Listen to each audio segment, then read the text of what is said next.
I'm waiting for the day that somebody just says it confidently, but it'll come. It'll come. I'm going to give a little trigger warning before this. Eating disorders and self-harm. This is called body image. I ripped my pants today. What am I supposed to say? That it's okay? I'll get another pair someday. No fucking way. These pants once slipped off my bony hips, down my bloody thighs, and off my blistered ankles as I transformed from a girl into a carpenter, whittling away at the project of my broken frame, a permanently unfinished lot of bones and blood. And now 3 sizes grown, this body remains the same. A board game with missing pieces, a rose bush with no buds, a story with no ending, overbearing and incomplete.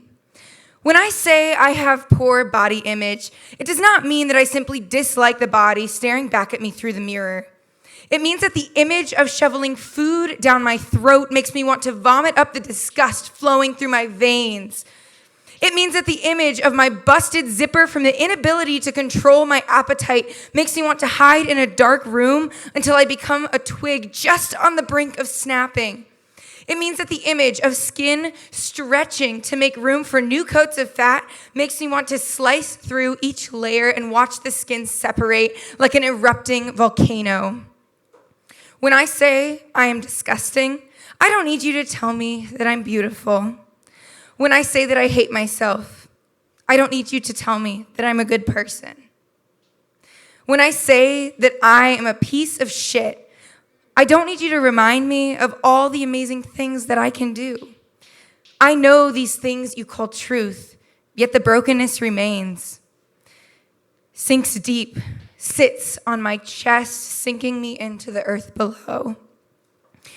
So, when I talk about my poor body image, I need you to see my body and realize that we are looking at 2 very different pictures.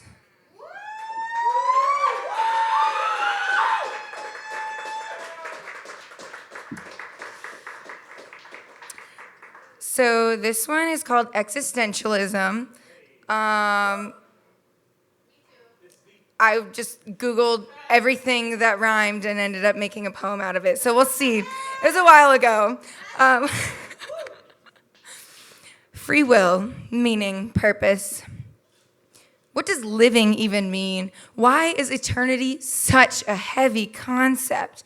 Death feels lighter than life to me, lighter than this chaotic existence filled with relational distance, inhibited by diplomatic pestilence. Death feels lighter than coexistence, labeled as unconditional acceptance, merely a self-worshiping performance, concealing judgmental indifference. Death feels lighter than this prevalence of violence, this negligence in silence, this incompetence, no longer viewed as a disturbance, merely an assurance.